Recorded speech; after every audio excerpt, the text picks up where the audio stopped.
Welcome back to the Nasty Work Podcast. I am Nia Sr., and I have my lovely co host with me, Coach Slaw. Today's episode, we're going to get into the Caitlin Clark of it all, from the scoring record to what the media said to don't be a Cheryl or be a Cheryl. So, if you're not in the women's basketball world or you've been dead to it for the last 3 weeks, then you wouldn't know that Sheryl Swoopes, the Sheryl Swoopes, four-time WNBA champion Sheryl Swoopes, multiple-time All-Star Sheryl Swoopes, went on a podcast and was asked about how she felt that Caitlin Clark and Angel Reese would do their first year in the W, or just that how they would dominate the W. And she said, well, the W is a bunch of grown women, which is true, and that it's going to take them a while to adjust, basically, summarizing, paraphrasing, and that they're not going to dominate their first few years. Like, they have to make adjustments and just get accustomed to playing at the pro level. Not that they're not going to be good, not that they're not going to be great, not that they're not going to be stars, not that they're going to be a bust, just simply it's going to take time for them to get adjusted.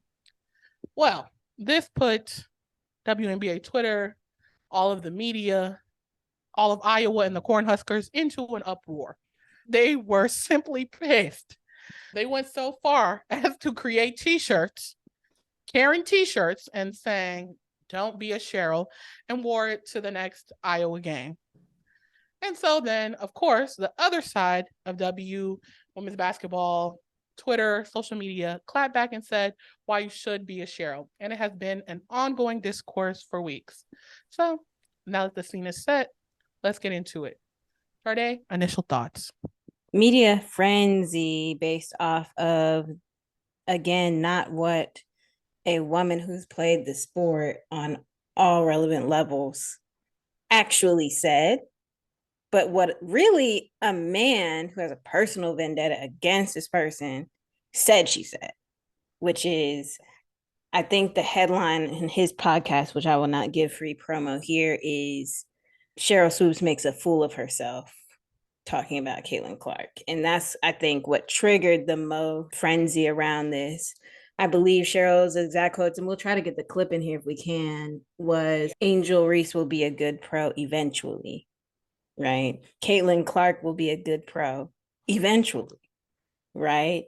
And she literally said, for folks who don't watch the WNBA, you have to understand the pace is different. You have to understand the stakes are different. People are playing for their livelihood, for their families, and they've been doing it X number of years. They're veteran players.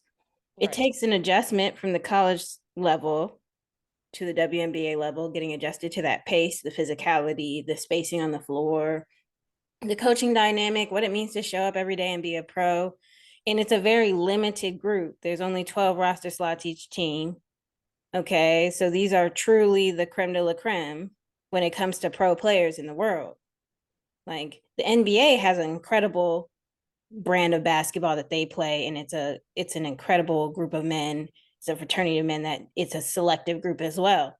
But it's still 400. It's the 400, right? Like, there's 144. Correct.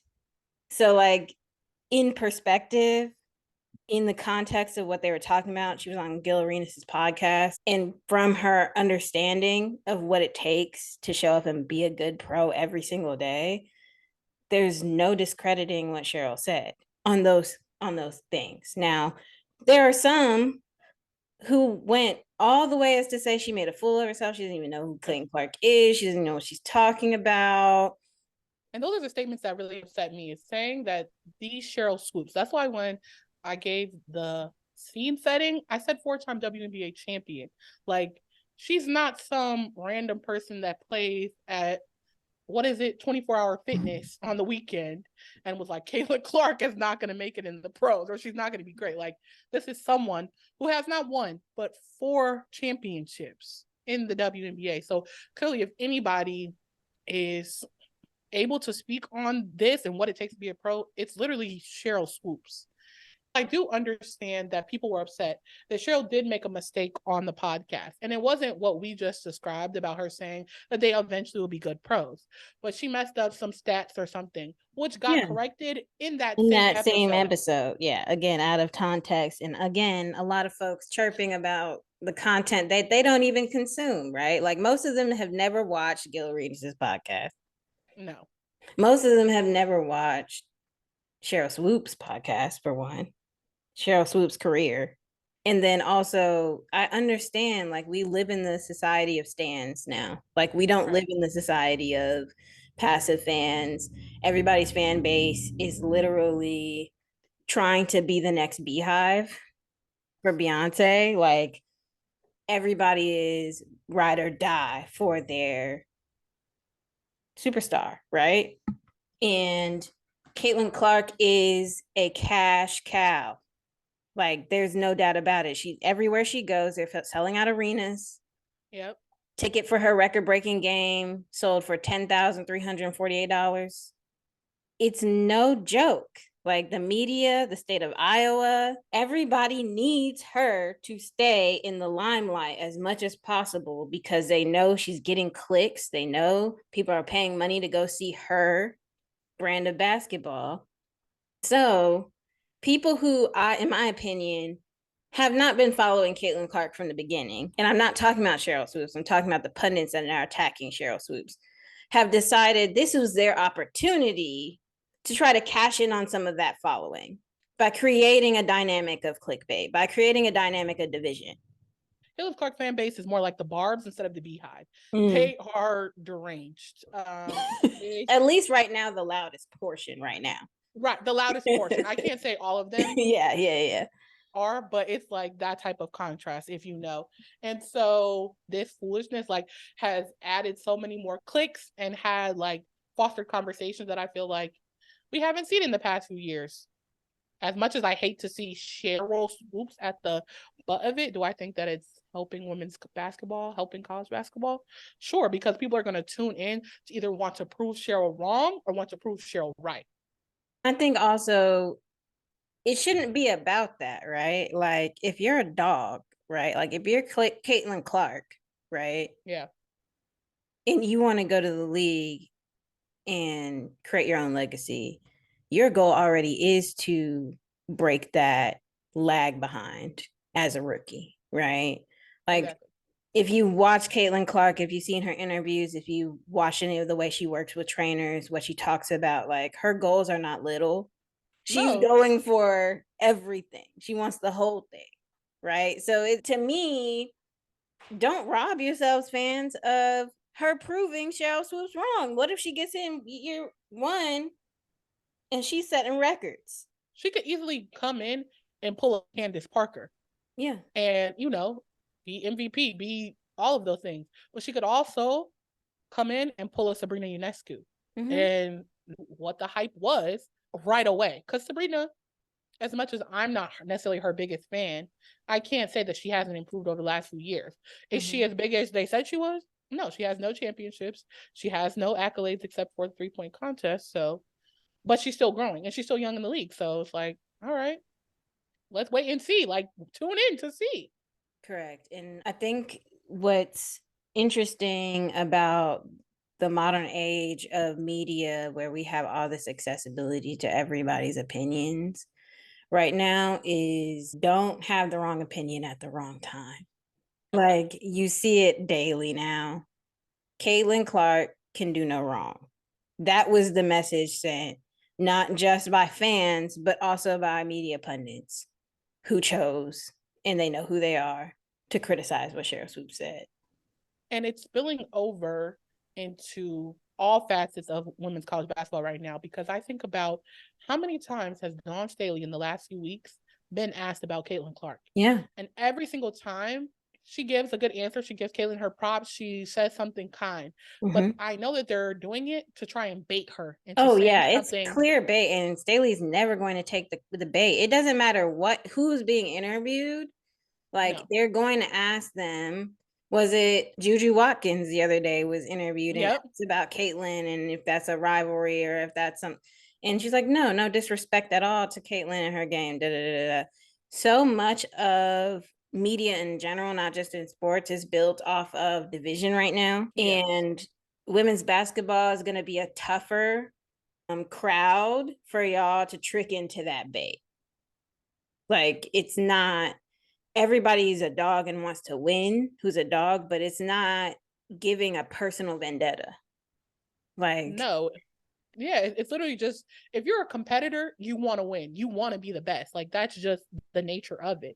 It's no real animosity, it's no real beef. if you think in the age of NIL, the transfer portal being open, and so many folks, so many young women wanting to go to the WNBA, because before, like, it wasn't necessarily the pathway most folks wanted to take, even if they Right. were talented enough, that someone's going to try to sour a relationship early in their career with someone who they might down the line work with in some capacity, whether that means we team up next year on the same team, we're drafted to be on the same team in the league, or we even work under the same umbrella when it comes to developing products under an endorsement deal or an NIL deal. Like, I'm signed to Under Armour, you're signed to Under Armour, for an example. In some way, shape, or form, you may run into working with these folks again. You may work with them on the USA basketball team. You may work with them even in content if you don't decide to go to the league. Caitlin Clark has demonstrated some ambitions in wanting to be in media. Like, you think Caitlin Clark is going to come out here and say some wild stuff about Angel Reese or Juju Watkins and then end up in a position where she's interviewing them a few years later? Like, these kids are smarter than y'all. So many of these people had prior relationships. The women's basketball community is not that big. You have played them in AAU. You have been on the Team USA teams. You have been in the same circles, or you're best friends with their friend or teammate. The proximity is so close. Social media has people in contact with each other constantly. Exactly what you said. They're so smart. They're so media trained. And sometimes I wish that they weren't. I kind of, just for the mess of it all. I say that I would want it to be messy is because of the previous way that women's basketball has been handled. It's always been handled with kid gloves. It's like, oh, this is a sisterhood. We have to be friends. We need to be kumbayaing. And it's like, okay, that's fine in certain instances if that's genuine, if that's really what's happening on. If on your team, y'all really are friends, if y'all really do have that great relationship. And plus, I feel like great rivalries help to build the game. And they also just give you something to look forward to, whether that's a rivalry between whole franchises or rivalry between players. Like, it's okay to not love everybody, but there's also doesn't mean you have to disrespect them. But I feel like we need to give a little bit more lane for a little mess. Be like, okay, yeah, Caitlyn's great. Juju could have been like, yeah, Caitlyn's great, but I just scored 51. Like, hit me up when she scores 50. Dawn Staley recently said she doesn't think anyone's going to break Caitlin Clark's record. The scoring record? Mm-hmm. This is the first time I think I've ever disagreed with Dawn Staley. Yeah, it's definitely going to be broken, and Juju's going to do it. Yeah, if Juju does it, I could see Hannah Hidalgo put some money on them books, okay? I could Michaela Williams. I could see Malaysia Fulwiley. I could even see Ashlyn Watkins. Well, no, she's too far gone. Okay, if she had a couple more years, she could have done it. I even think Madison Booker from Texas, she could do it. Mm-hmm. Oh yeah, so, I have to disagree with Dawn. Love her, that's our boo. But I mean, she knows the game way better than we do. But if things go well, people don't get injured, and people continue to play the defense or lack thereof they're playing, I don't see how Juju doesn't get those buckets, because Juju is still improving. Oh yeah, I think Juju definitely has the potential to do it. Not only dropping the 51, just looking at her stats, I literally was looking at them last night. She's already had 10 30-point games this year. She's tied right now with Cheryl Miller's record at USC. I think she could easily break it. But speaking about like the scoring record, it just really shows how much of the Caitlin Clark stands are scaring the people in the women's basketball community, because Kelsey Plum, who's previously held the record before her, literally made sure that she issued a tweet congratulating Caitlin before she even broke it, she said, "Oh, I'm early," but she was like, "Hey, congrats, girl, whatever." Like that's just who KP is, and she's spoken about her time dealing when she was breaking the record and how that was a rough time for her. So it's not a surprising thing, but it's also like, another note, like someone as big as Kelsey Plum, who just previously held the record, was like, "Let me make sure I congratulate this girl so they don't come after me too." I think Kelsey would have done that anyway. But it's like, again, like you say, everybody has to be on their P's and Q's Right. in the media environment that we are in. Your silence on something can be twisted into you being anti. So that's just kind of the place that we're at. But I also am interested in this other dynamic that came out of this that was painted as like a generational divide, right? Mm. Like there were folks saying, oh, the older generation of W stars and women's basketball players from the NCAA don't respect the game of current players. And painting this as one yet another example of like not wanting to give younger players their flowers, them being the older generation, not wanting to acknowledge that the game has gotten more competitive, the game has gotten a better dynamic and branding, like not wanting to give any credit there. And I just disagree. Like, I don't think you all are witnessing the same content on your algorithm that I am. At every turn, I see Rebecca Lobo, Cheryl Swoops, Cynthia Cooper, all these greats saying how excited they are to see the attention, to see the rivalry, to see the competitiveness, to see how much the game has grown and continues to grow. It's what they've always wanted. And I think we have to have a real conversation about whether we value women or Black women's criticism. Mm. One nicely worded criticism or nicely worded realism is construed into you're a hater, you don't want us to succeed, you don't want anyone to get any shine because you weren't getting enough when you were playing. Who are you? Where For is those all that that animosity coming from? Yeah, for those that are just listening to the audio and not watching the video, I'm making crazy faces because I'm just so perplexed, and that's why Sade is giggling. But I have 2 points on this because I'm just really so baffled because I think it is what you're saying. Part of we just don't all have the same algorithm, but at the same time, if you're looking for it, you can easily find it. Mm-hmm. I have seen teen videos, posts, tweet interviews of current W stars, previous retired W stars, women's basketball legends, big upping the current players or showing support for them in some type of way. They're always saying the game has changed. It is more competitive. They're doing this. They're having to deal with more. They're having to deal with NIL. They're having to deal with all these things. They're constantly giving them their props. If you go to USC's freaking Instagram, their women basketball Instagram, all you're going to see is Cheryl Miller, Tina Thompson, Cynthia Cooper, Lisa Leslie, Big Upping Juju. They literally just posted a video the other day. I think it was yesterday, of them all compiling, sending video messages, congratulating her on her 51-point game. What are y'all talking about? Like, it's just at some Like y'all point, quick to fact check show. Fact check y'all yourself first. Where are you at with it? y'all just say crazy statements and just expect them to become true. Like, no, like some stuff is just not true. Now, my other thoughts on this is the other side.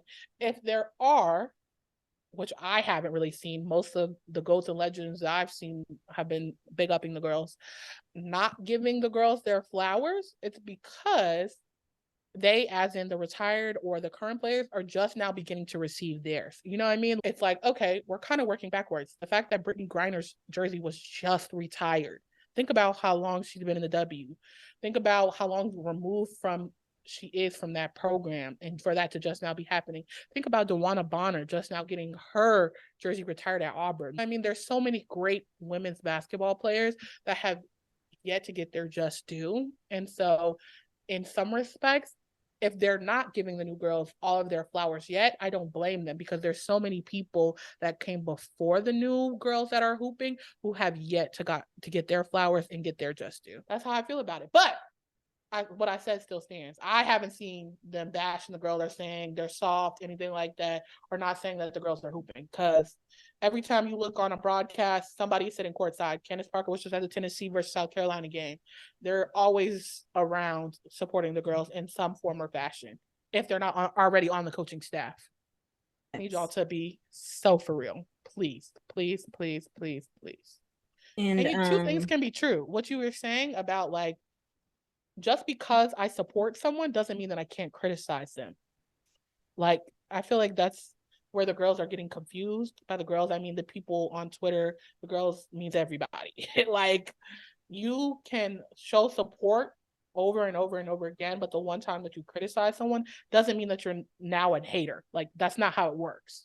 Right. And it's actually hilarious because, you know, there's tons of analysts every day on sports networks that are paid to do just that, who maybe have a grain of the talent that of some of the players they're criticizing, right? It's exactly the double standard for me. But speaking of players who have done great things and deserve their flowers, yes, Caitlin Clark beat the NCAA all-time scoring record, but we have to give just due to Pearl Moore. Oh my goodness. AIW college basketball player from Francis Marion University, who beat the all-time career scoring record in women's college basketball. That's all leagues, okay, with a record of 4,061 points. And that was done, I believe, in 1979. So I want to give y'all the opportunity to Google Pearl Moore. There is now an arena named in her honor at her school. She was a Naismith College Basketball Hall of Fame inductee in 2021. If you're interested, and you should be, I mean, it is Black History Month after all. Okay. Look up Pearl Moore getting buckets and continuing to give back to the community through coaching, youth, mentorship, like an incredible basketball player and all around incredible human being.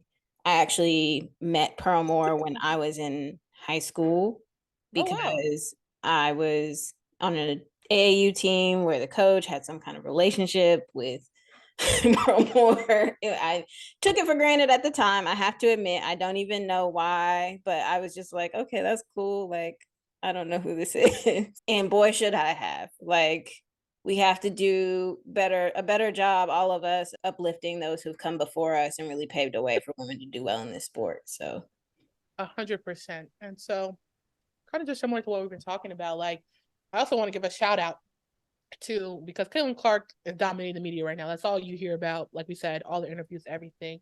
That this same past week that Caitlin Clark broke the record, there was a young lady. I can't remember the name off the top of my head, but she's at a Division II school, broke the record for amount of rebounds in a game. She had 44 rebounds, y'all. Wow. And she only played 26 minutes. That's insane. First of all, we need to get some shots up. You know what I mean? Both teams, because is that defensive? What's the defensive offensive rebound breakdown with that? That's a little interesting. You know. But shout out to her. We gotta Google her. Who's that? Right. Exactly. That's why I'm like, there's so much going on in the women's basketball world that I definitely think Caitlin is, like we said, a generational player, someone who definitely brings eyes to the game, is a joy to watch, and it's fun. It's great for the game. And she definitely should be getting her credit and should be getting her flowers. But I just really don't want. Oh, wow. This is a full circle moment because this player is Lauren Taylor, center for Division II University, Francis Marion, the same school Pearl Moore led victory and beat her record at. So shout out to Francis Marion. They're doing something right over there. The Patriots doing something right in Greenville. Okay. They're doing their big one. Their big one. Okay. So just make sure that we're trying to be tapped in. Let's spread the love around. Like, it's enough for everybody to go around. We don't have to spend the full 30-minute or however long halftime is on Caitlin Clark. We could talk about everybody. So Jesus Christ. Just to put it plainly, Nia's sick of this. No, I'm very sick because literally I was watching the South Carolina Tennessee game on TV. ESPN cut into Caitlin Clark. Like it's Wow. literally a split screen. I'm like, okay, yeah, she's breaking a record. We couldn't wait until halftime. We couldn't wait until the next commercial break. We literally had to cut in the middle of the Tennessee South Carolina game to talk about Caitlin Clark. Well, That's fucking Rakia Jackson out ridiculous. there giving us bucket after bucket. Bucket and giving us memes. Laid out on the Ooh, floor. laying on the floor, the My dramatics. my sister was sad. Okay. Exhausted. Look, So Rakia plays with so much passion. She's gonna be the first women's basketball player to get an EGOT. I be watching her like, my goodness, is anything? Nothing is regular. nothing. Nothing It's is all regular. theatrics. Everything everything. is extra, and I'm here. Everything. Like I live for it. She just has it. She She really has it. does. But no, but that's the thing though. Caitlin Clark is the moneymaker, okay? She is the Taylor Swift of like women's basketball. How She's they were cutting to Taylor Swift in the okay. freaking You Super Google Bowl. women's sports right now, you're gonna get two names. Women. Clark and Taylor Swift. CC T Swift. That's it. That's it. At least Caitlin Clark is actually in the sport that they're talking about. Taylor Swift don't got a goddamn thing to do with football. Look, but I'm Cash cow. afraid. I'm not Nia. I'm afraid. I'm not coming for the Swifties at all. Okay. What the I have LSU girlies nothing be saying? against the Free smoke Swifties tour. at all. Okay. You know, I'm not coming for y'all, but I still say what I Taylor, said. you want to go to some Las Vegas Aces games, you know, do what you got to do. You want to attend some of the women's basketball games when the W starts back up, or you want to attend some of the college games in March Madness and draw some attention to the sport. I'd love to see it, actually.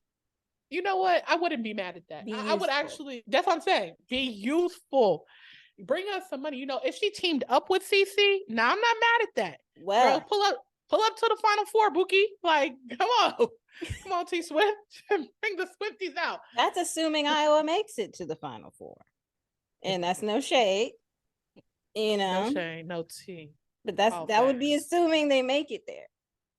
Anything can happen in March. Anything can happen in March, and I'm ready for anything to happen. I understand why so many people want a LSU Iowa matchup again.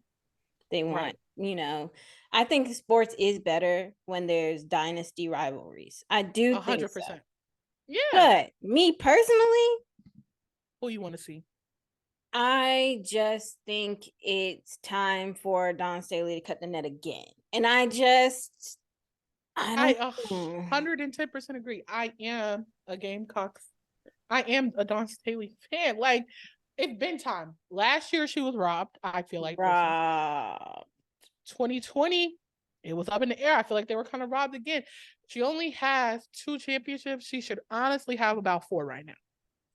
So this year, and the way that them girls been playing, I know that we've been talking about the Caitlin Clark of it all, but we have to talk about South Carolina women's basketball Gamecocks. It's just so amazing to me. It doesn't matter what game. It can look like they're gonna lose.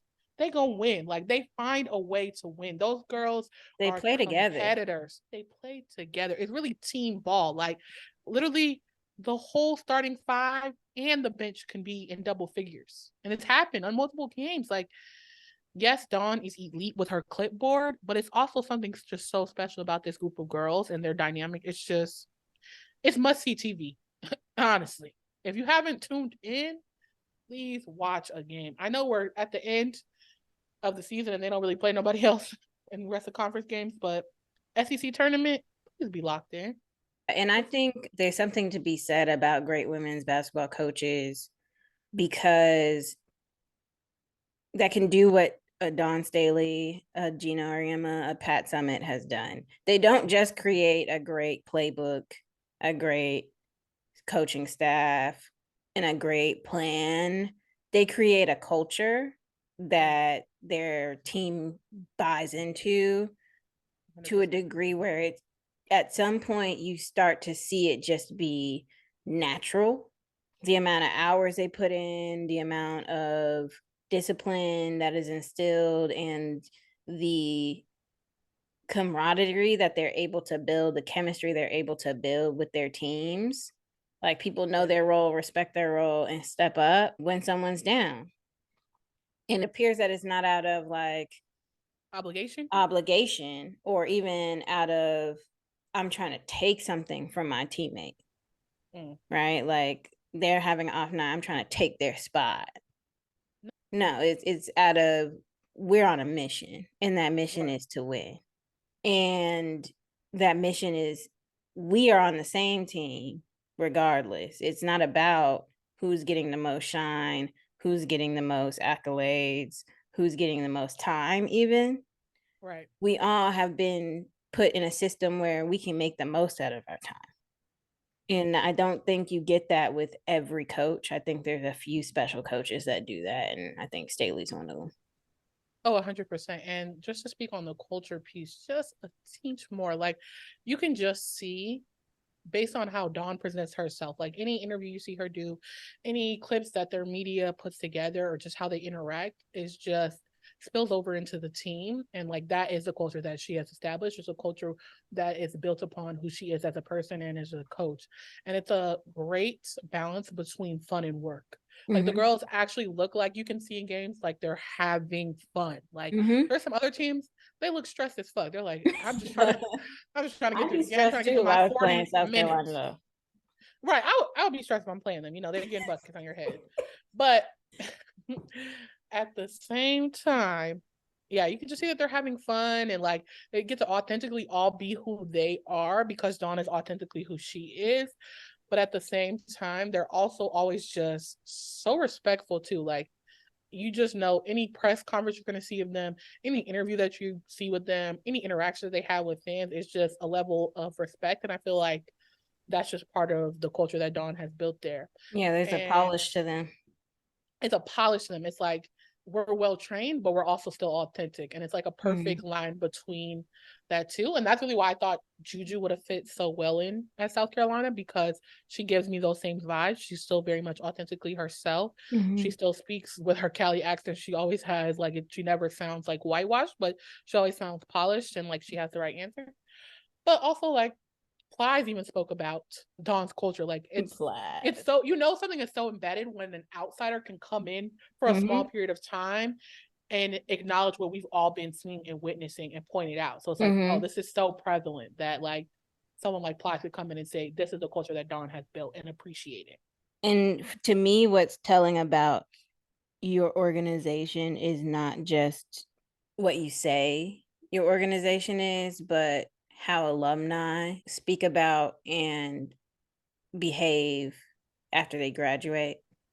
Okay. And there's been so many alumni we've seen that maintain contact with Staley, maintain contact with current players, like act as mentors and guides to those players no matter what they're doing. So you know, like we all have different relationships to our alma mater, right? I can't say that I've been back to either. I have 2 degrees to either of my alma maters, except for the fact that I know someone there who needs my help, right? But it's not because I want to do necessarily justice to the school and the culture. It's like, okay, like there are a couple people I still maintain relationships with. Well, I feel like I'm on the complete flip side of the coin. I mean, one of our alma mater is literally being the same one with their graduating same. However, the other one, I have gone back. I do go to homecoming. I do go and try and give back and have mentored people behind me. And have I given money to the school yet? No, maybe later, maybe not. But yeah, so I totally know what you mean. Like different. And there was something about that culture at that school, right, that instilled that in you, right? 100%. So it being an HBCU is one thing, so that's just kind of like embedded in it. But it being the school that it was, is just like, yeah, it made me want to come back. They poured into me. They helped to grow me as a person and make me the person, not necessarily make me, but help me become the person that I am now. And so, of course, I want to go back and relive those glory days and give back to the institution that gave so much to me. And so, like you said, everybody doesn't have that experience. Some people were there for their 4 years and they're like, I'm trying to get the hell in, get out, and get my degree. Other people, they lived. That was their peak of life. Like they and I just I see people like Asia Wilson and Zaya Cook taking time to get back, and it's like they're definitely busier than me. Sure. Like they're definitely busier than me. So seeing them do that and be vocal about it, in Right. it's a great thing to see. It says a lot about the culture there. Even the way that they stand up for it. Like, there's one thing to appreciate your institution Mm-hmm. or give back to individual people because you care about those people that are coming out of there. But literally, like when LSU and South Carolina were playing, like Zaya literally Mm-hmm. hopped on live On and was talking Instagram Live. on Instagram Live, was talking cash shit, like going up for the girls, going up for the program, going up for Coach Staley. So it's like, no, like that's a deep embedded love that they have for not only just the school, but the program itself. So That's what's up. Okay, I do have like a short, I think, game. okay, come on, gang. So I came up with this because we all like have heard about the pay discrepancy between women's professional basketball players and men's professional basketball players, right? Right. So I just thought we would illustrate a little bit of Okay. the wealth gap with this game. So the point of this game is you take two players, similar places in their career, similar stats. Okay. Don't tell them, I'm not going to tell you their names, All right? right. And I want you to guess their salary. Are they Mm-hmm. all going to be women's basketball players or are there some males? There's some males. Okay. All right. All right. All right. Got it. We're going to do 3 players, all right? All right. Player 1, career, and this might give some stuff away, but I don't care. 2014 to 2023. So they've been around. Okay. Average 28 minutes a game career. These are career stats. 13 points, 41% shooting from the field, 33% from 3. Average 3 rebounds and 5 assists per game. I didn't say steals and blocks because they're both in the zeros, so I don't think that's necessary. Okay. This next player been in the league since 2013, so similar. 17 points. Okay. 5 rebounds, 2 assists. Field goal percentage is 42% from 2, 32% from 3. All right. Player's been in the league since 2020. 15 points per game, 3.9 rebounds per game, 5.4 assists, 49% field goal percentage from 2, and 14% from 3. Do I need to fact check that? Is that right? 14%? Yikes. Let me not lie. Hold on. Because I wrote these down. 31% from 3. That's better. So that's player 3. Do you need a refresher or anything? I just need, how many points was the first one? How much was their average points? The first one was 13.6 points per game. Okay. And so I'm supposed to guess how much I think they make? Yeah. Okay. Okay. I think player number 1, they average 28 minutes a game. Yeah. I feel like they make 129,000. Okay. Player number 2, I'm just go ahead and say gender. I feel like they're male. And I feel like they make, I'm gonna go with they got a $20 million contract. Okay. And number 3, I also feel like, wait, how many minutes again did they play? For number 2? Number 3. Number 3 averages 31 minutes a game. They shooting 14% from 3. That's definitely a man. No, not 14, 31%. Remember, that was a correction. Oh, okay. 31%. Okay. All right. Let me not do too much. I like what you're doing though with the time to points ratio though. That's smart. Yeah, I'm not just shits and giggles. Not new to this, true to this. Okay. 30, that sounds like 31 minutes, and they're only doing 13 point something points a game. No, they're doing for number 3. Number 3 is doing 15.8 points per game. Okay. Yeah. All And right. 31, 3.9 rebounds, 5.4 assists. Yeah, I'm gonna go with they making a cool. I take it back. I don't know if it's a man. I think they're making a cool 90,000. Cool Alright. 90,000. So we said the first one was a man. No, the first one is a woman. The first one is a woman, sorry. And they're making player one is a woman and they're making 129. Yep. You said player two is a man and And is they're making making they got a $20 million contract. 20 right? mil. 20 Okay. And I feel like number 3 is also a woman. And I feel like they're making about 90,000, maybe 100,000. Those are your final answers. They are. I could be way fucking off, but let's see. Every time I play this game, it works. Okay. Player one is Spencer Dinwiddie. Oh, it's a man. It's a man, NBA, Okay. formerly Brooklyn Nets, now Los Angeles Lakers. That just happened in the last few days. So Spencer Dinwiddie, he started in 2014, and his most recent salary number was $17.4 million. Okay. All right. All right. So we're starting off strong. He's definitely not a franchise player or anything like that. I've No. never heard this man's name a day in my life. And he can hoop. I like Spencer's game a lot. I'm glad he's with the Lakers. Full disclosure, I'm a Lakers fan. You're gonna have to deal with that. Yeah, like he's a great role player. He gives you them quick buckets off the bench. He's a decent defender. So yeah, like I like Spencer's game a lot. I really liked him when he was with the Dallas Mavericks as well. So great dude, getting his check.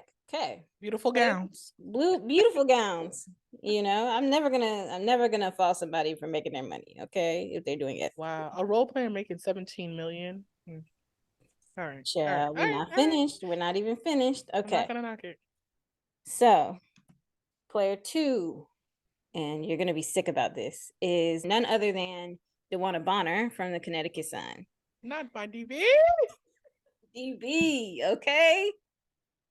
Out of Auburn. Jersey just retired. They know about her. But I don't think she's getting the max, is she? She's getting 200. Yeah, she's not getting the max. Getting not the max, but she's getting 200,000. 17 points a game, 5.6 rebounds a game, 2.2 assists, 1 steal, and just under 1 block. Okay. Yeah. And was drafted by the Mercury in 2009. Yeah. So $200,000 last year was DeWanna Bonner's salary. And baby, she had the team on her. Well, on her back. The Beyonce had the team on the back. And it was a partnership. It was. Yeah, you know how Dora keeps Map in the backpack? That was correct. DeWanna. DeWanna was Map. Right. In AT's backpack. Correct. Because AT was a force and continues to be a force. So then that leaves us to player three. Player three is none other than Austin Reeves of the Los Angeles Lakers. Oh, Austin Reeves. Okay. Now, the way they put this man up in the media, they gas him so much. And I love Austin. Okay. But let's be serious.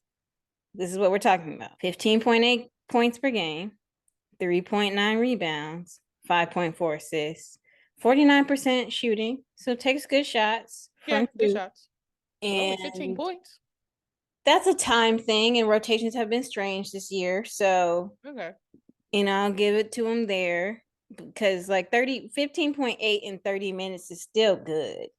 It's still good. Yeah, it's still good. Yeah. But I just think about the men's game. They have more time. But when you play with AD and LeBron, you get less touches also. Of course. So it's a little strange. All right. So Austin, how much did Austin Reeves make last year? He signed a max and he made $13.4 million now. That's what he's getting paid. Okay. It's way less than I thought it was gonna be, but it's still egregious compared to the DeWanna Bonner. Like I said, Jersey just got hung in the rafters. A mother, been in the fucking league since Obama was in administration, and she's making less than what my colleagues make year one. Year one and a law firm slaving away. Working diligently for their clients. One of your classmates is in the other room right now, just hey girl. doing the best she can to provide excellent work product. Home for the family. To put some things in perspective, and no, we're not so bad at math that we don't understand how revenue share and contracts and like all of that works and the difference between the leagues. Is DeWanna Bonner making on the higher end of the scale compared to other W players based off of her play? Absolutely. It still took her over 10 seasons to get there. And it's still not even $500,000 as far as her salary is concerned. And the revenue sharing between things for selling merch and selling, things to vendors, ticket shares, none of that is the same as what the men get. I'm so glad you brought this up because I know you in your brain, you saw the interview. Again, same podcast, talking that shit. Gil's Arena and Lexi Brown and them, and they were talking about how players, like the women, are advocating for more money, quote unquote. But what the women really were asking for was the same amount of revenue share as what the men get. So that's completely different than talking about, well, we think we should be making the money. No, the women don't think they should be making 13 million or however much Austin Reaves is making, because at this time the league is not making enough to pay them that. You know what I mean? Like, no one thinks that. But they definitely should be making money. There's no reason that they get $0, like a goose egg, $0 from ticket sales, jersey sales, merch, all of that stuff. Like, think about how many DeWanna Bonner jerseys you've seen. Like, and especially compared to other W players. Like, I've seen so many. Hella, like, it just doesn't make sense to me. Also, bringing NIL back into it, the college players now get paid off of their jerseys. Correct. I understand different money, different all of that stuff, the way metrics and all that stuff work. However, there's no reason that they shouldn't be getting paid for their jersey at the bare minimum. And to put it in perspective, the collective bargaining agreement for the NBA, I believe right now, splits revenue share 50% with the players. That's an all-encompassing package of like the tickets, the merchandise, the media rights. So there's a breakdown beyond that, but like overall it's a 50-50 between the players and the owners. And so I just want to ask you, what I saw is in the comments to that same podcast where they were talking about this, is there was some ignorant man who was just saying, well, if the women want to in turn get that same percentage of revenue shares that the men get, are they going to share in the loss? Because they're saying right now that the W's in the red every year. And so it's coming out in the negative. So it's like, well, should the W players then have to go and pay to play?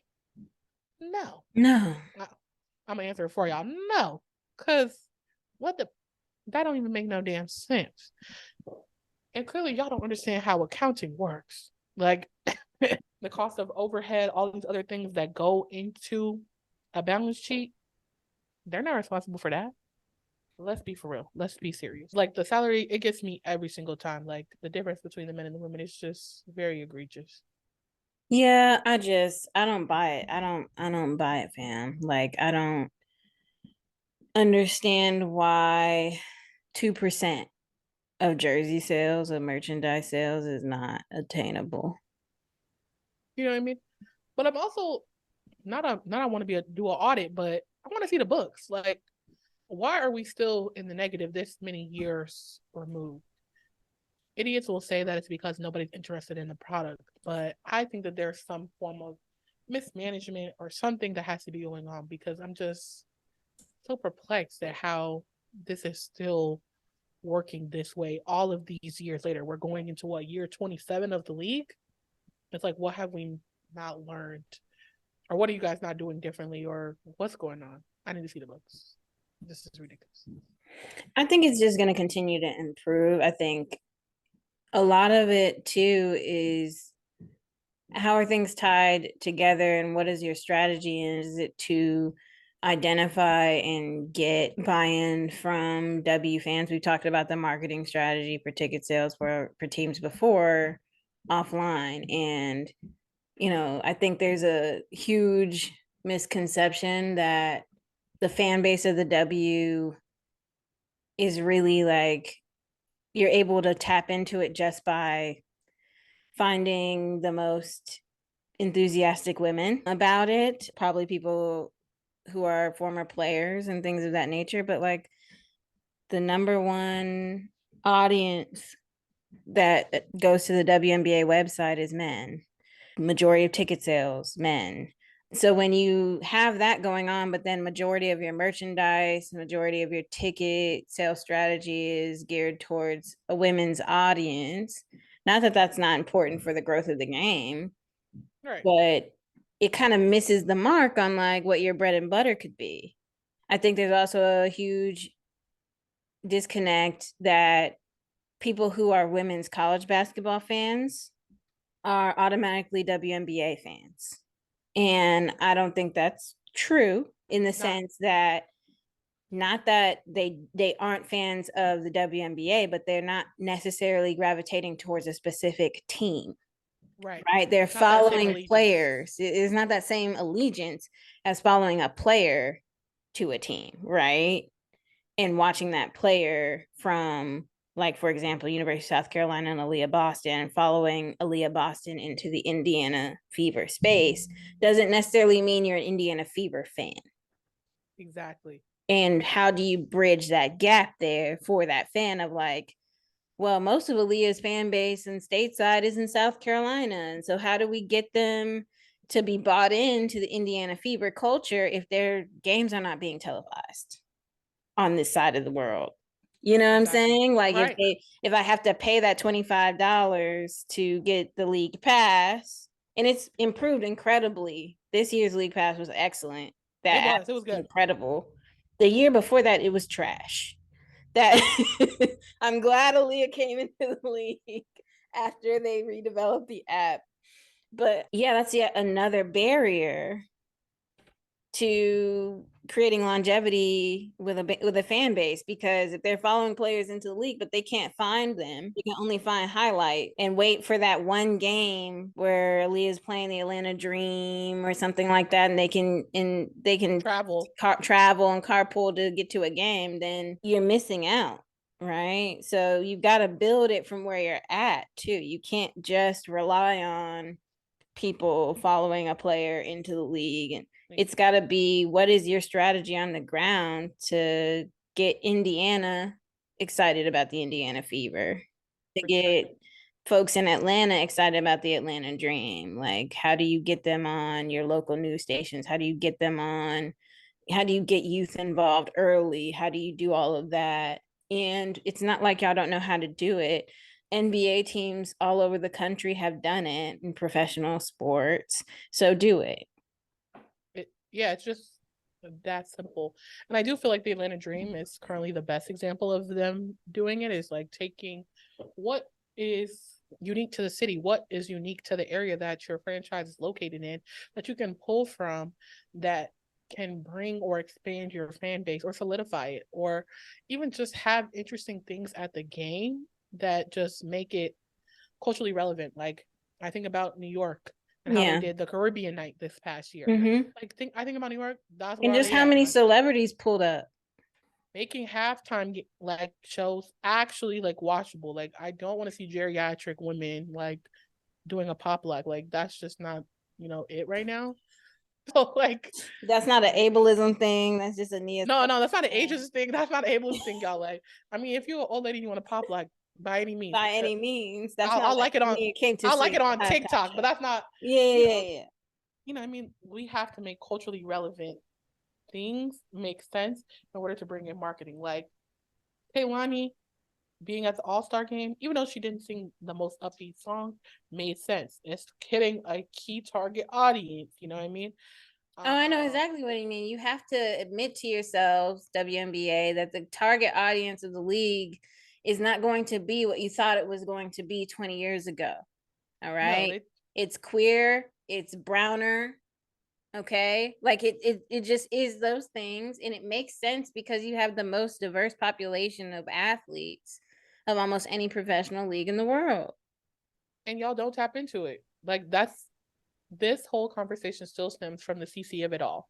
They have found someone that fits the mold of what they want the marketing, the face of the league to be. The face of the league to be. And they have done this for every generation because they keep saying she's a generational player. She is, but they do this every generation, and it still proves to fail because it just doesn't work. Literally, I watched a Sue Bird interview a couple days ago, and she was talking about this exact thing. She said that she was afraid to be herself coming into the league simply because they told her that she would never be marketed or would not have the success of her career if she came out as queer. And Absolutely she literally not. stayed Yeah. in the closet until she was 37 years old. Mm-hmm. And she said that she did so many marketing things that pushed her in this straight girl next door mold, and it just didn't work. And she acknowledges that. And we've seen that. And that's what we're trying to do with Caitlyn. Like, I can pinpoint every generation, whether it's Sue, whether it was Rebecca Lobo, all the way to at the very beginning, whether it was Becky Hammond.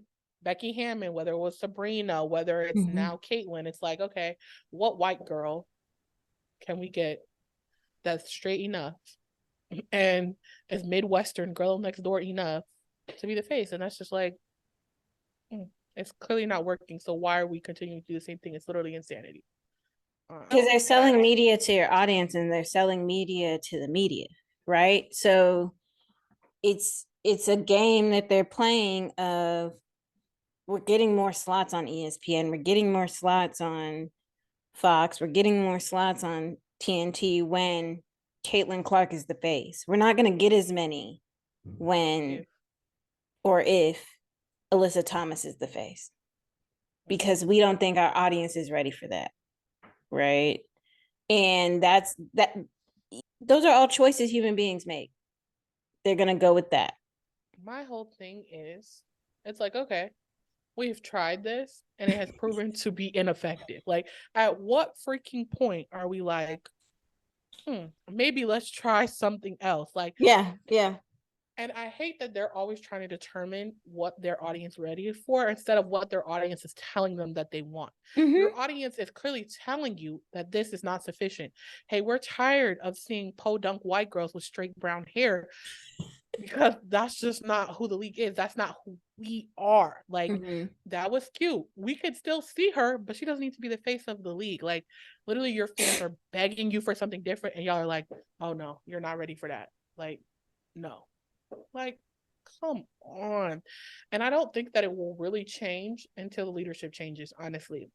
I hate to bash it, but Kathy, she is just hell bent in my eyes on still pushing that narrative. I'm not in the rooms. I could be completely fucking wrong, but based on what I've seen and what it looks like, I think that there needs to be a leadership shift, and maybe there will be a marketing shift. And I think that they are attempting to, franchise by franchise, getting more people that represent the leagues in spaces, like when it comes to coaching, when it comes to head coaching, when it comes to other staff, or just like people that are actually running the franchise. Best example, Las Vegas Aces. They have a mostly Black front of house, or whatever it's called, office. Front office. Yeah. Front office. Yeah. And I'm not front of house, child. That's the restaurant. It's okay, child. We know you've been outside. Right.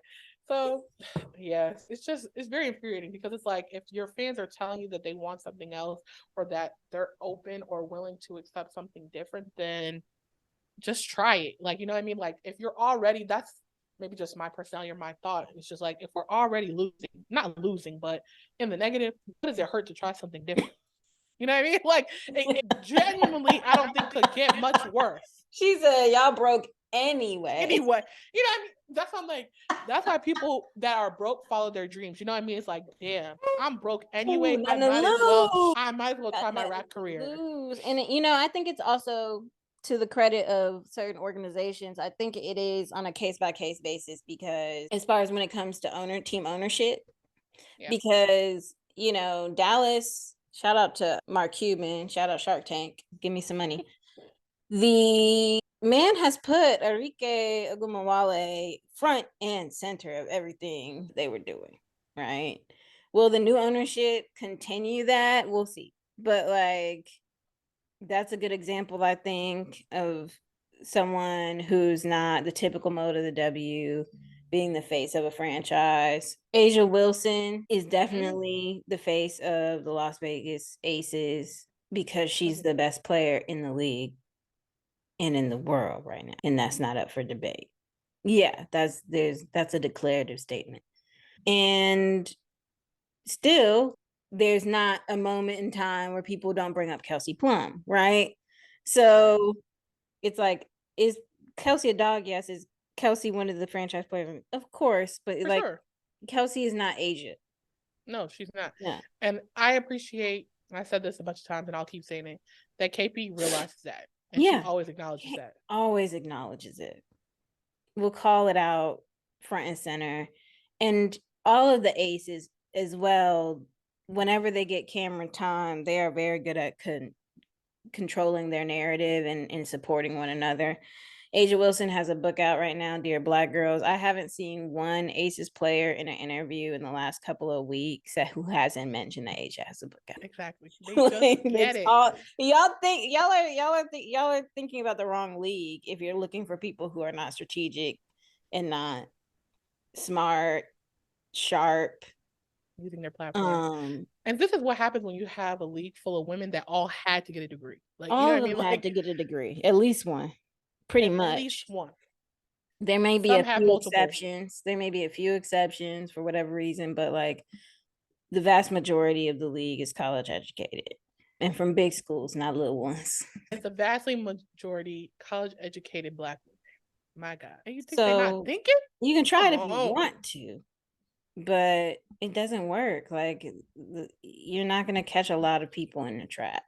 So yeah, I think the Caitlin Clark of it all is really that y'all are clever, but the players, the coaches, the legends are smarter than you.